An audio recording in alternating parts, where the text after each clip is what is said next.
nací en la Ciudad de México, de hecho en el seno de una familia de clase media,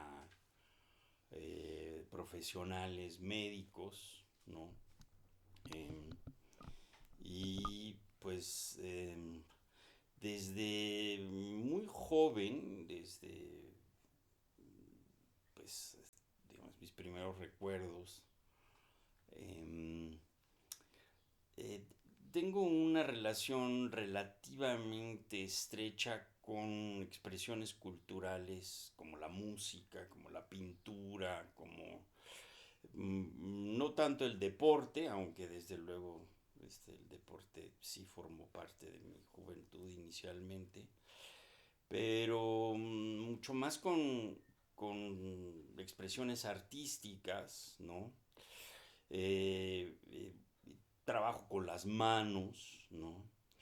Y desde luego con discusiones, con intereses intelectuales, ¿no? Digamos, dentro de la familia se discutía lo que estaba pasando en ese momento. En México viajábamos mucho, no solamente viajamos en el interior de la República, sino que también tuvimos oportunidad de estar fuera, largas temporadas en Estados Unidos, en Inglaterra, en Europa, ¿no? Y esto, digamos, entre mi infancia, digamos, pensando entre los 6 7 8 años y ya lo que sería la adolescencia, 14 15, ¿no? Tuve este tipo de, pues, de estímulos, podríamos decir, ¿no? Y por eso no es raro que me haya gustado ni la música, ni la historia, ni la pintura, sino que eso formaba parte de lo que pasaba en casa de mis padres, de hecho, ¿no? Además, en la propia escuela, yo fui al colegio alemán, que era una escuela privada, pero más o menos liberal, con cierta, digamos, inclinación hacia, sobre todo como suele suceder en estas escuelas, los estudios más científicos, más hacia la ingeniería, hacia las ciencias exactas, pero a mí siempre me gustó mucho más el teatro, me gustó más la música, me gustó la pintura, desde luego, ¿no? Entonces sí, me inclinaba yo más hacia las expresiones artísticas y entre, digamos, las ciencias duras, las ciencias exactas y el mundo artístico, ahí en medio de eso estaba pues las ciencias sociales, la literatura, ¿no? Em, y tuve una inclinación primordial hacia eso desde entonces. Eh, si hubiese seguido, digamos, una inclinación originaria, muy probablemente hubiese sido músico o pintor, una de las dos cosas. Pero justo pasando la adolescencia, ya a los 16 17 años, eh, como coincidió de alguna forma con pues esta politización muy particular que se da después del 68 o principios de los años 70, lo que me empezó a llamar la atención más que el medio artístico o el medio científico fue el tratar de ser útil y tratar de participar en una transformación social. Entonces me influyeron las ideas revolucionarias de ese momento y pues eso desde luego me asoció mucho más estrechamente con las ciencias sociales, ¿no? Y mi tirada, ¿verdad? Era pues participar en el mundo, en la transformación del país, ¿no? Entonces, eso por un lado me inclinó a este, a, pues enfatizar la utilidad, que mi formación fuera útil, ¿no? Y ahí tuve una inclinación hacia la medicina. De hecho, por la parte de mi familia también empecé a estudiar medicina, pero al mismo tiempo estuve estudiando antropología. Estudié antropología y medicina. Pero también tenía yo una vocación musical, entonces tocaba con un grupo música de protesta latinoamericana, ¿no? Me interesaba, trabajé durante eh, pues, mi juventud en Radio Universidad, ¿no? Teníamos una pequeña peña, la Peña del Nahual en Coyoacán, el propio grupo, ¿no? Que después formamos con otros grupos un centro que se llamó el CEFOL, el Centro para el Estudio del Folclore Latinoamericano, digamos a finales de los años 70, ¿no?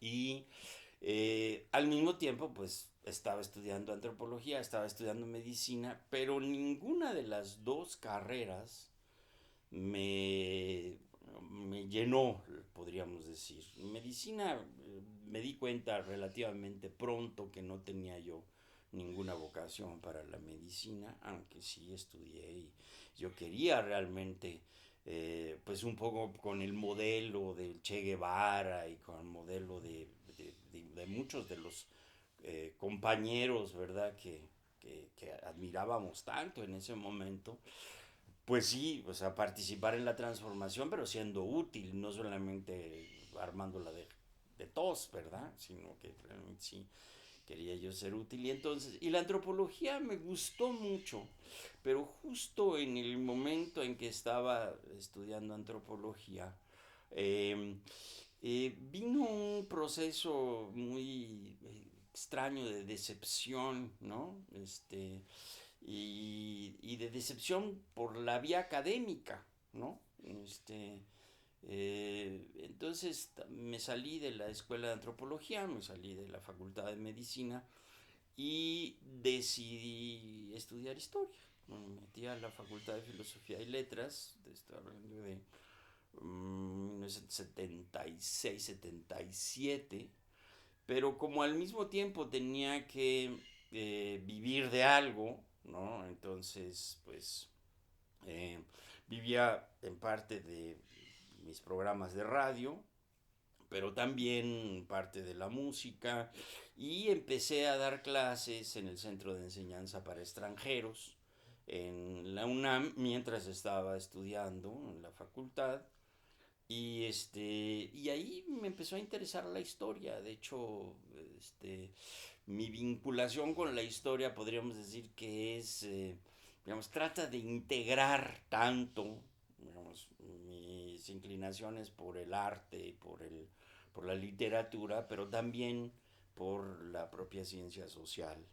Y en un principio, ¿verdad? Pues sí, estuve en la facultad, eh, terminé mis estudios de licenciatura y bueno, hice una tesis precisamente sobre un archivo de un zapatista, de Genaro Amezcua, ¿no? Que se encargó en buena medida de la vinculación del zapatismo con el resto del mundo. Un momento bastante interesante. Y fue la Revolución Mexicana, aunque también tenía yo una inclinación muy particular hacia el mundo prehispánico. Mi primera inclinación dentro del propio estudio histórico fue estudiar a los mayas y además estudiar la poesía, la danza, la música entre los mayas, tratando precisamente de conjuntar, ¿no? Mis propios intereses, ¿no? Este, y sin embargo, con quien estaba yo haciendo mi trabajo sobre los mayas, el doctor Rus Lulier, que es un gran arqueólogo, ¿verdad? De origen cubano, pero establecido en México, eh, murió, Rus Lulier murió, y entonces yo me quedé así como que sin bases, Y un profesor muy querido, cuya especialidad era la Revolución Mexicana, me llamó y me puse a trabajar con él. Y él fue el que me empujó para hacer trabajo sobre la Revolución Mexicana. Pero, sin embargo, terminando la licenciatura, o sea, justo el día en que este, ya tenía yo mi título, eh, decidí que pues no estaba yo muy seguro todavía del mundo académico. Entonces eh, decidí estudiar cine. Entonces ingresé al Centro de Capacitación Cinematográfica saliendo de la licenciatura, pero como tenía yo que trabajar y tenía yo que sobrevivir de alguna forma, entonces entré también muy poquito tiempo antes de mi examen de licenciatura al Centro de Investigaciones Superiores en Antropología, de Antropología era originalmente el Centro de Investigaciones Superiores del Instituto Nacional de Antropología e Historia, el CICINA se llamaba, estoy hablando de 1978, 79, y este se transformó después en el CIESAS, en el Centro de Investigaciones y Estudios Superiores en la Antropología Social, que es donde trabajo hasta la fecha, ¿no? Y ahí conocí a un grupo de fundamentalmente mujeres estudiosas de los alemanes en México. Y mientras estaba yo en el proyecto de investigación de los alemanes en México, también estaba eh, estudiando cine en el Centro de Capacitación Cinematográfica y al mismo tiempo también no me había yo desvinculado del todo de, digamos, este espíritu de transformación, de que entonces estuve vinculado con un proyecto de asesoría a un movimiento campesino en Michoacán, ¿no? Entonces sí mantuve como y la música también estaba ahí, y mientras también pintaba, entonces tenía yo como unos intereses múltiples, ¿no? Todavía no acababa yo de decidir si de veras quería yo ser historiador o si ser cineasta o ser pintor o ser músico, ¿no? Todavía eso estaba un tanto, eh, digamos, indeciso, pero ya para cuando em, eh, bueno, no terminé la carrera de director cinematográfico, aunque estuve los 4 años en el CCC, no la terminé, pero ya para entonces también tuve la oportunidad de trabajar en varias producciones cinematográficas con Alejandro Pelayo, particularmente de su ópera prima, ¿no? La Víspera, este, musicalizando, asistiendo, trabajando en cine, después trabajé en otras, pero con él ingresé a la unidad de televisión educativa y cultural de la SEP, ¿no? La UTEC, famosa, bueno, en esa época era más o menos famosa, y ahí me dieron la oportunidad de dirigir y de escribir y de hacer una serie de programas sobre historia de México y sobre historia del mundo, ¿no? Este, que se llamó después Las Décadas, así lo llamamos nosotros. Después me dieron la oportunidad de hacer también una pequeña historia de la música popular mexicana a través de los ejemplos musicales que aparecen en el cine, etcétera, etcétera. Entonces ahí tuve oportunidad realmente de foguearme como realizador, ¿no? Y la verdad es que el mundo cinematográfico me fue decepcionando paulatinamente. Yo ya no quise ser eh, productor, ni cineasta, ni nada. Me siguió interesando mucho el cine, seguí yendo casi diario al cine, pero preferí mejor no dedicarle mi vida al cine y en cambio sentí cada vez una vinculación más estrecha con la historia, ¿no? La historia me permitía también viajar, la historia me permitía estar en otros ambientes. Y entonces fui abonando, ¿verdad?, mi carrera de historia, dejando también la radio, la música, dejando desde luego también de pintar, ¿no? Y enfocándome cada vez más a los estudios históricos, ¿no? Entonces, como te digo, empecé con los mayas, seguí con la Revolución Mexicana, después con los años 20 y 30, ¿no? Empecé a dar clases de la licenciatura, en el posgrado, hice mi maestría, ¿no? Después mi doctorado, una parte en España, una parte en México, ¿no? Y digamos que ya para, no sé, la década de los años 90, bueno, los 80 fue todo este proceso, la década de los años 90, eh, pues decidí pues ya enfocar mi vida hacia la historia. Nunca abandoné o no abandoné del todo el cine, o sea, el cine siguió interesándome. También la música, estuve trabajando también a través de la radio, estuve trabajando también en lo que sería difusión cultural, porque participamos en los encuentros de jaraneros en Tlacotalpan, empecé a hacer estudios sobre el fandango, sobre el son jarocho, ¿no? Y desde luego sobre las expresiones culturales populares, ¿no?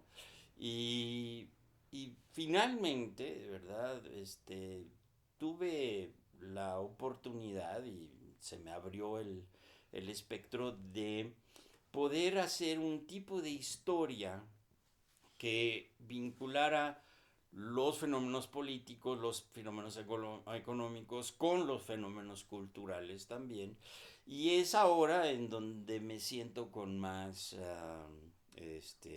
digamos, comodidad y amplitud, que es en el medio de la historia cultural, podríamos decirlo, ¿no? Bueno, yo, más bien mis maestros estaban en el ámbito de la historia política, ¿no? O sea, Eduardo Blanquel, que fue mi maestro, que fue un poco el que me rescata después de que se murió el doctor Rus, ¿no? El maestro Blanquel recoge, digamos, me dice, vente para acá, vamos a trabajar la revolución y todo esto. Digamos, él sería una figura importante. Desde luego también en la propia facultad hubo algunos otros maestros importantes que me vincularon a la literatura latinoamericana, por ejemplo Nacho Díaz Ruiz fue otro, Valquiria Bey, ¿no? El propio maestro Manrique, por ejemplo, que también me empujó a ver también con una perspectiva un poco más amplia lo que es la historia del arte, ¿no? Este, Estos fueron, digamos, mis maestros en mi formación originaria. Pero también, por ejemplo, ya en el CICINA y en el CIESAS, dos figuras muy importantes. Una fue, desde luego, la doctora Brígida von Mentz, que ella también toca el violín y es músico y también le interesa la historia cultural, aunque ella hace mucho más historia social o historia económica, ¿no? Este, Ella desde luego fue una influencia muy importante y Guillermo Bonfil, por ejemplo, que era el director entonces del CICINA, un antropólogo muy importante, y nunca dejé del todo la antropología, ¿no? O sea, estuve vinculándome constantemente por estar precisamente en un centro de investigaciones antropológicas, ¿no?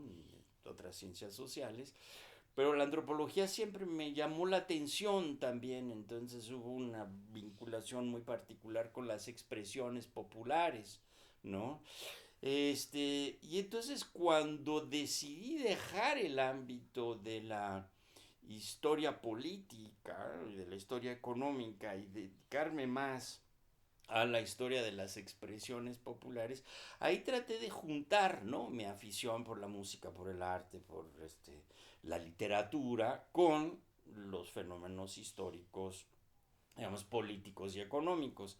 En eso, desde luego, hubo influencias importantes, ¿no? Influencias, pero ninguno en México, más bien las influencias vinieron del exterior, ¿no? Este, probablemente una de las influencias más importantes fue un norteamericano, Bill Beasley, ¿no? Yo no lo conocía, pero su obra era muy importante, me pareció muy interesante su trabajo.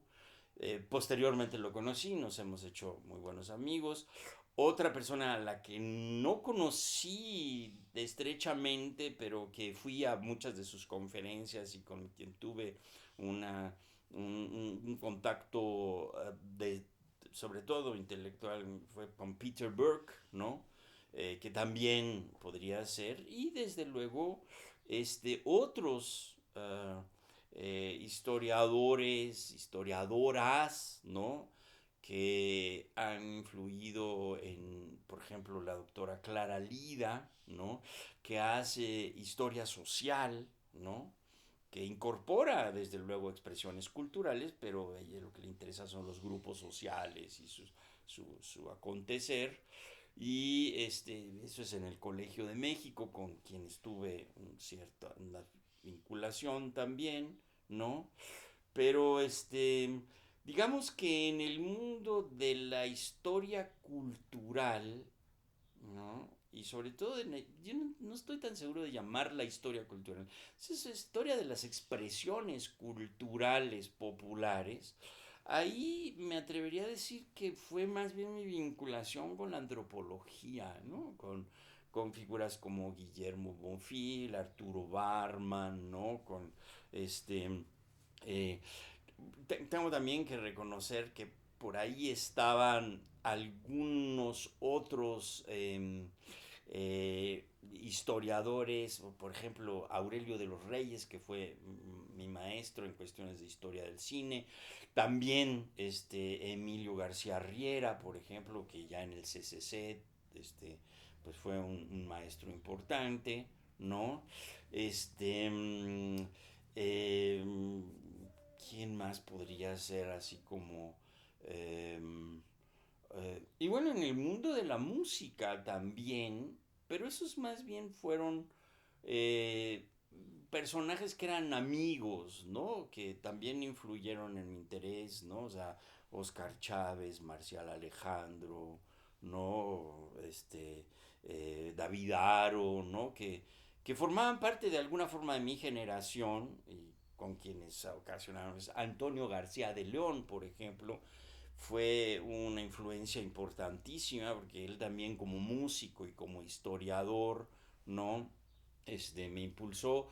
Otro que también fue una influencia importante fue Carlos Martínez Azad, ¿no? Quien es un historiador sociólogo, ¿no? Este, digamos, heredero un poco de la tradición de don Pablo González Casanova, pero que él también ha hecho parte literatura, ¿no? En parte también se ha interesado por el cine, ¿no? Entonces, ahí yo me atrevería a decir que desde luego los reconozco como maestros, pero más bien por cuestiones de empatía, ¿no?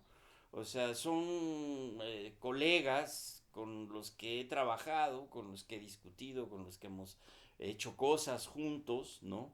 Y que pues con ellos he aprendido mucho también, ¿no? Pero digamos, eh, yo considero que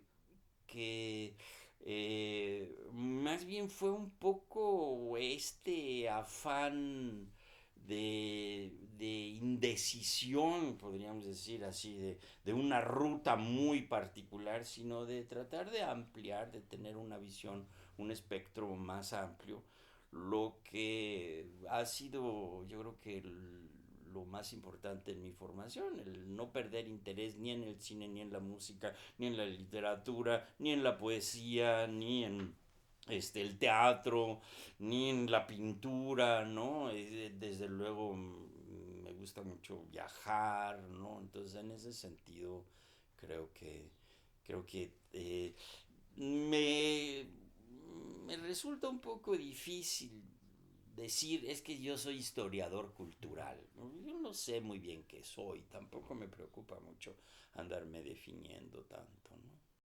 No, mira, yo empecé tocando primero como solista, como con un grupo de teatro y de jóvenes que nos reuníamos en la Plaza de Santa Catarina en un pequeño teatrito.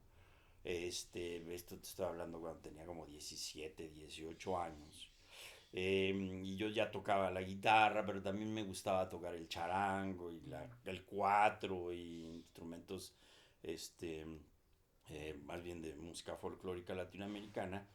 Y yo tocaba solo, ¿no? En el grupo de teatro, que era, era del Teatro de Santa Catarina, pequeñito, hacíamos recitales de poesía y música.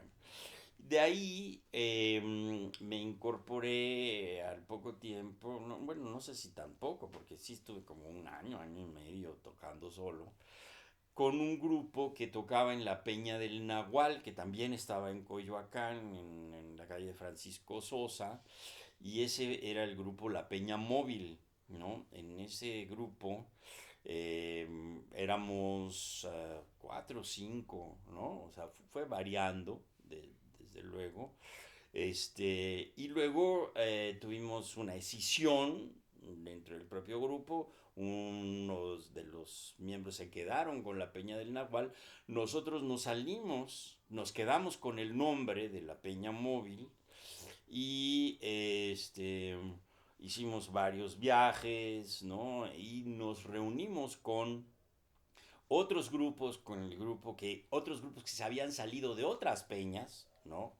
Como el Icnocuicatl, que se había salido de la Peña Tecuicanime, el grupo Cade o Cade Chagueté, que venían, que eran unos oaxaqueños que se habían incorporado, Víctor Martínez, el grupo Marcial Alejandro, que se había separado de la Nopalera también.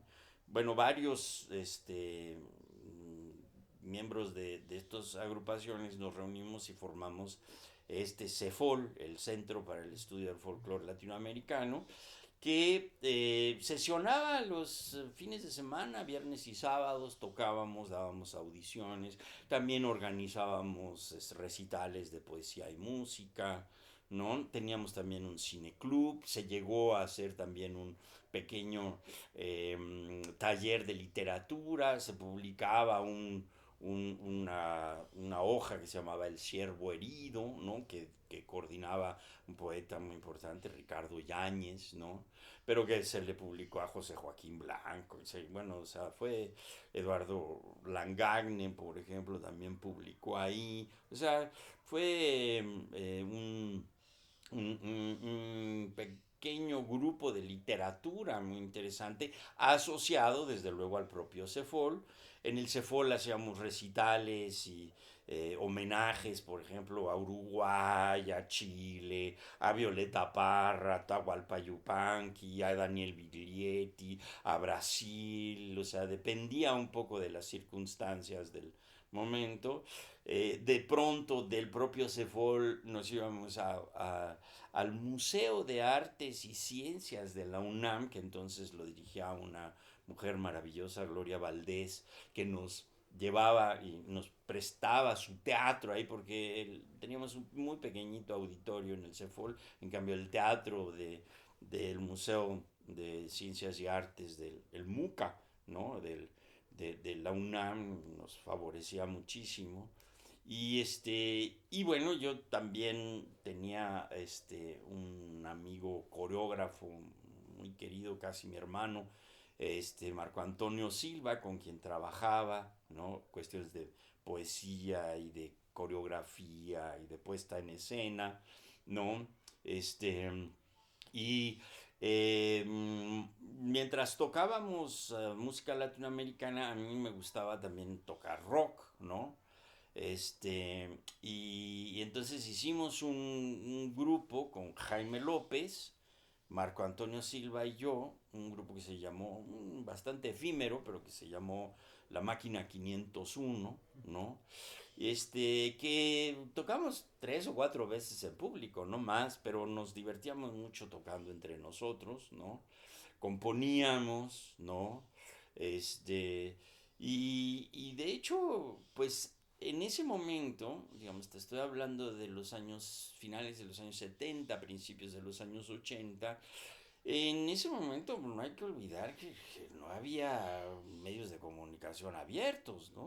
O sea, Televisa era el único emporio, prácticamente donde estaba también Canal 13, pero no estaba abierto para los jóvenes y mucho menos para quienes éramos contestatarios o cantábamos canciones de protesta o hablábamos del 68, del Che Guevara o de Fidel Castro. Una cosa de eso no estaba abierto en absoluto, todo era relativamente marginal, ¿no? Entonces, e incluso las únicas estaciones de radio donde podíamos más o menos tocar algunas de nuestras cosas eran Radio Universidad y Radio Educación, y párale de contar, porque no había más, ¿no? Entonces, en ese sentido, sí, o sea, sí éramos unos grupos que teníamos desde luego seguidores, eso sí, ¿no? Había jóvenes que se interesaban en las mismas cosas que nosotros, dábamos clases también de los propios instrumentos, ¿no? Como te decía, teníamos un cine club, ¿no? Entonces tocábamos mucho fuera en huelgas, en momentos así importantes, por ejemplo, la huelga del 75 en la UNAM, ¿no? Desde luego las huelgas de los 80s, etcétera, etcétera. O sea, ahí estuvimos pues prácticamente todos vinculados con eso, ¿no? Entonces, eh, no era una actividad ajena a los fenómenos políticos, estábamos relativamente vinculados con cuestiones políticas, ¿no? Digo relativamente porque eso sí se hacía más individualmente, ¿no? Cada quien podía pertenecer al grupo que quisiera, ¿no? Entre los muy jóvenes, por ejemplo, estaban aquellos que tenían sus grupos dentro de la universidad, ¿no? Yo estaba mucho más ligado a grupos políticos externos, ¿no? Pero pero sí yo me atrevería a decir que era un medio de jóvenes de sectores populares y sectores medios, ¿no? Que teníamos muy poco acceso a los medios de comunicación. No existían los celulares, no existían las computadoras, ¿no? Nosotros grabamos un par de discos, eso sí, ¿no? Y grabamos algunas de nuestras presentaciones, ¿no? Tenemos por ahí, incluso por ahí hay un video, ¿no? Que aparece en YouTube, ¿no? De alguna presentación que hicimos en Estados Unidos, ¿no? Este, pero era muy raro eso, ¿no? O sea, no teníamos acceso, no había redes como hoy en día las hay, ¿no? Entonces teníamos muy poco acceso a los medios de comunicación, ¿no? Y no hay que olvidar que, pues los medios de comunicación estaban muy poco interesados en esa juventud, estaban interesados en la juventud que mercantilizaba sus expresiones, ¿no? Nosotros no queríamos mercantilizar, ¿no? No queríamos vivir de eso, ¿no? En el fondo, sino era más bien un medio de expresión. Entonces, en eso no hay que olvidar también que pues, los años 70 y los años 80 pues en este país no había libertad de expresión, ¿no? O sea, la prensa estaba comprada por el PRI, ¿no? Y bueno, no se diga Televisa, era un bastión más del PRI en el fondo, ¿no? Y bueno, el único canal que más o menos le hacía cierta mella era el canal 13, que estuvo primero en manos de la Secretaría de Gobernación, que quiere decir del PRI, ¿verdad? ¿No?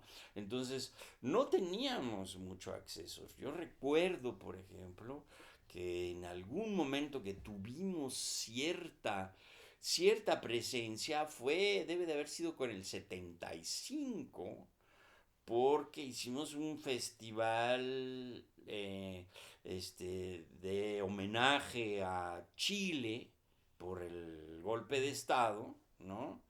Este, pues tocamos en la Arena México en un festival de solidaridad y todo eso, apoyados de alguna forma por la presidencia de Luis Echeverría, que Luis Echeverría rompió relaciones con Pinochet, etcétera, etcétera, ¿no? Pero Televisa o las empresas televisivas o las propias empresas disqueras jamás se interesaron por nosotros, ¿no? Nosotros teníamos o que funcionar con disqueras alternativas, como sucedió con Discos Pueblo, por ejemplo, que era de los folcloristas, ¿no? Este, con ellos grabamos nuestro primero y único disco, de hecho, ¿no? Aunque también hicimos discos acompañando a Amparo Ochoa, acompañando a Otoniel Llamas, etcétera, etcétera, ¿no? Entonces, realmente era una... O sea, ninguno de nosotros, poco de tiempo después sí, pero en ese momento no nos proponíamos ser músicos profesionales. Del grupo de la Peña Móvil, dos por lo menos sí se convirtieron en músicos profesionales. Uno de ellos es Germán García Hidalgo, que es saxofonista y que hasta donde sé, porque nos dejamos de ver, ¿no? Él sí es músico.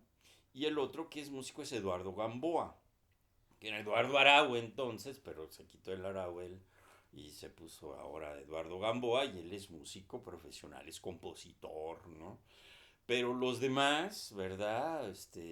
Uno, ¿verdad? Joaquín Berrueco se convirtió en videoasta, él tocaba el bombo, ¿no? Él se convirtió en videoasta y él era químico originalmente, había estudiado química, igual que Germán, ¿no? Julio Sheinbaum, ¿verdad? Que era un muy jovencito cuando se incorporó a la Peña Móvil. Él es actuario, bueno, ahora es un investigador bastante importante en Ensenada. Y el guajo, Rodrigo Morales, no estudió sociología o economía, si mal no recuerdo, y después fue representante ciudadano y tiene en su carrera política la mancha de haber este, convalidado la llegada al poder nada menos que de Calderón, ¿verdad?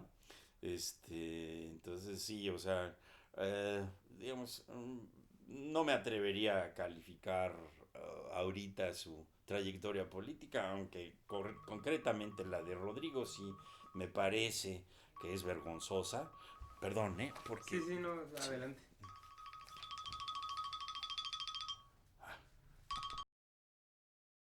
Pero los demás decidimos hacer otras cosas, ¿no? O sea, todavía me imagino que la música sí debe de formar parte de su vida. Pero también es cierto que nos hemos distanciado mucho, ¿no?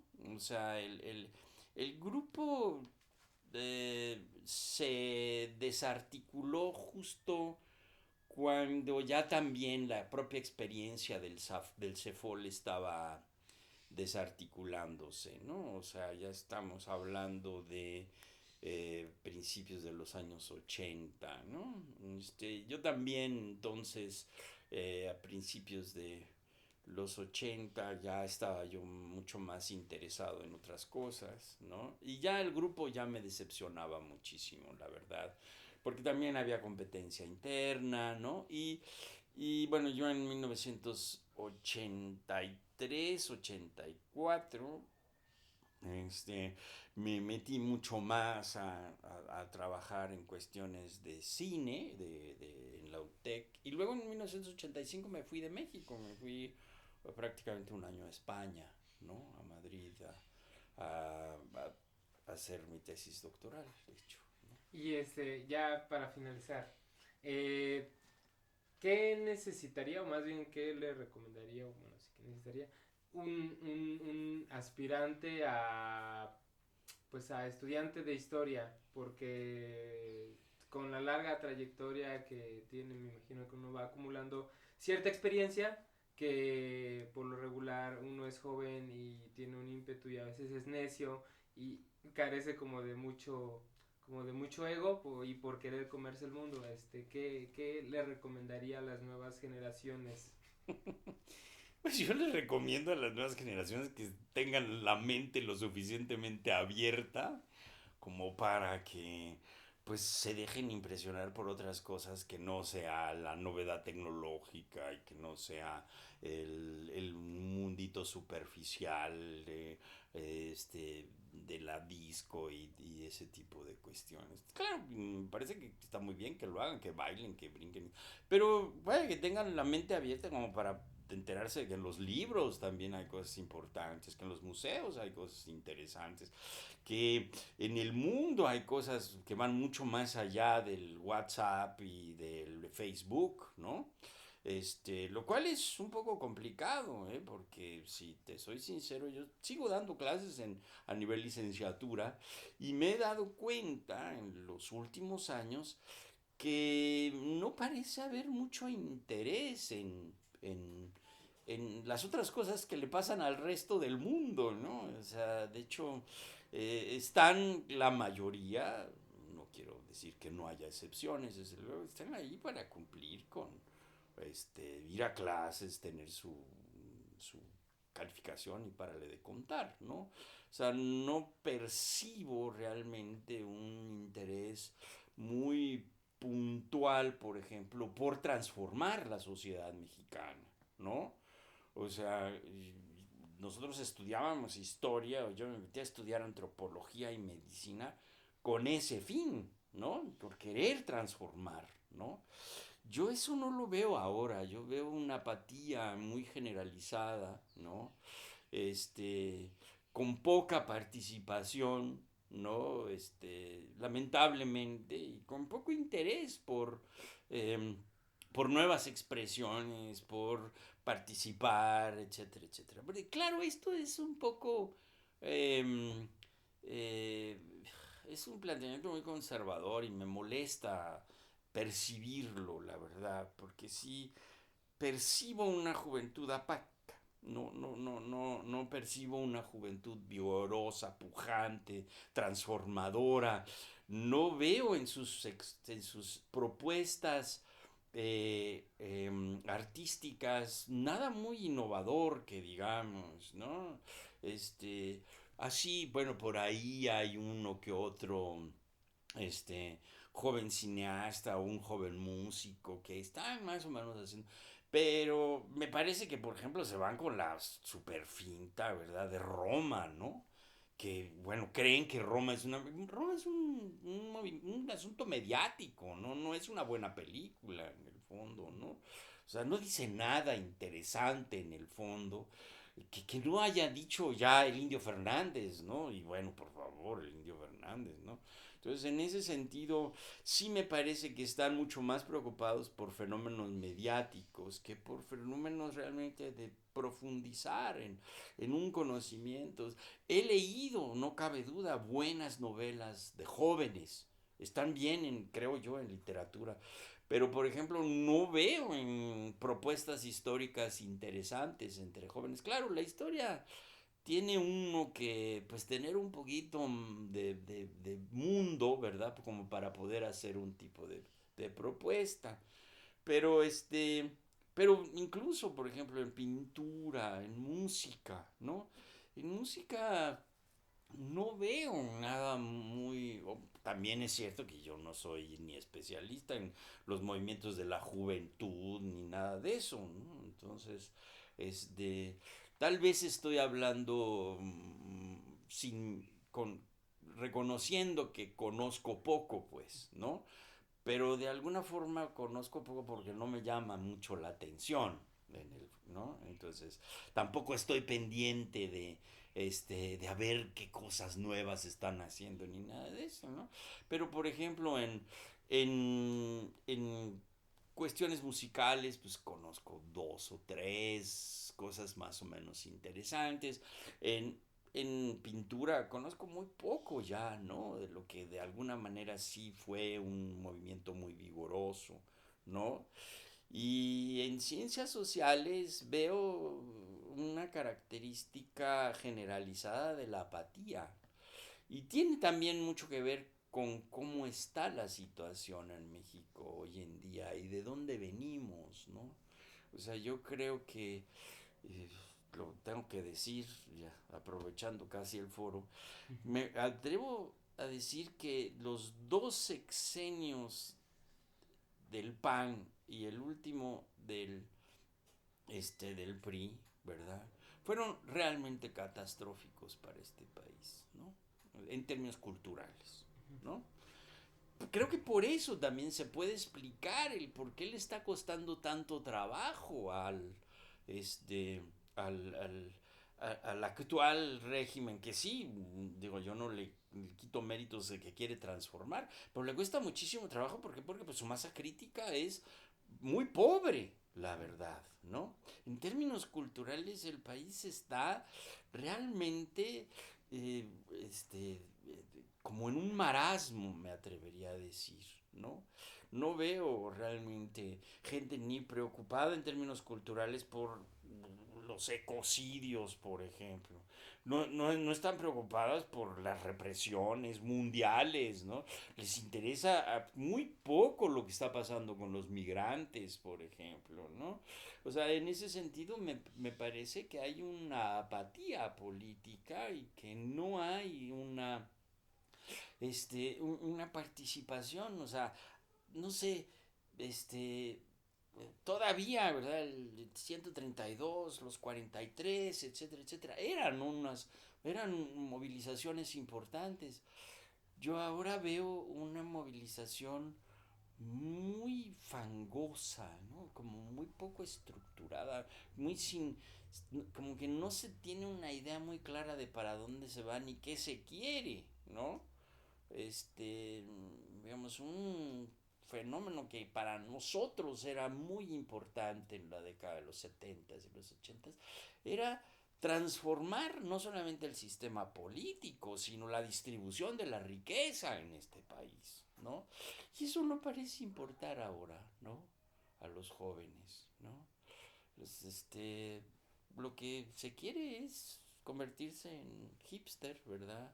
En volver en tener los recursos necesarios, pero hay muy poca conciencia sobre el prójimo, sobre la miseria que se vive en el país, no solamente económica, también intelectual, ¿no?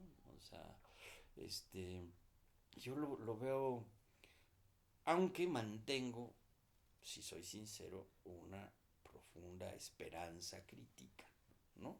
O sea, yo espero, yo no doy por perdida la lucha, pues, ¿no?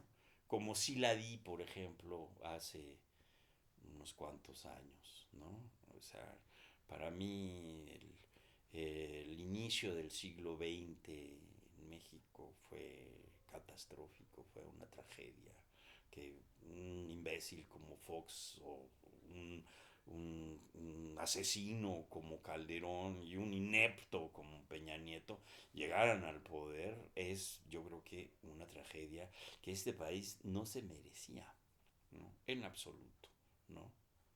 ¿No? Entonces, en ese sentido, creo que no veo a los jóvenes, ¿verdad? Luchando en contra de eso, ¿no? Entonces, digamos, si lo que me pides es qué es lo que cómo hacerle, ¿verdad? O sea, cuáles podrían ser los consejos. Que no me siento muy cómodo dándoles consejos, pero la única forma, creo yo, de más o menos, este, eh, eh, vincular la juventud o el ímpetu del que tú mismo hablas, esta necedad, eh, ampliando las miras, no con esa estrechez de miras, el celular y de la laptop y o sea, de la tecnología. La tecnología pasa muy rápido, ya lo vimos, ¿no? Este, lo que no pasa tan rápido es precisamente estas estructuras brutales de explotación y de marginación y también de enajenación, podríamos decir, ¿no? Eso todavía está ahí muy presente, ¿no? Muy, muy presente. Y pues, ¿qué te puedo decir? Yo espero que eso cambie, pero ya uno ya yo lo máximo que puedo hacer ahora creo es pues seguir en el magisterio en lo que pueda, ¿verdad? Y desde luego tratando de escribir este sobre cómo pienso que puede transformarse, ¿no? Esta circunstancia. Sí. Bueno, pues muchas gracias, doctor. Pues le agradezco. De Doy nada. por terminada la entrevista y pues agradecerle por su valioso tiempo. ¡Hombre! Muchas gracias, ¿eh?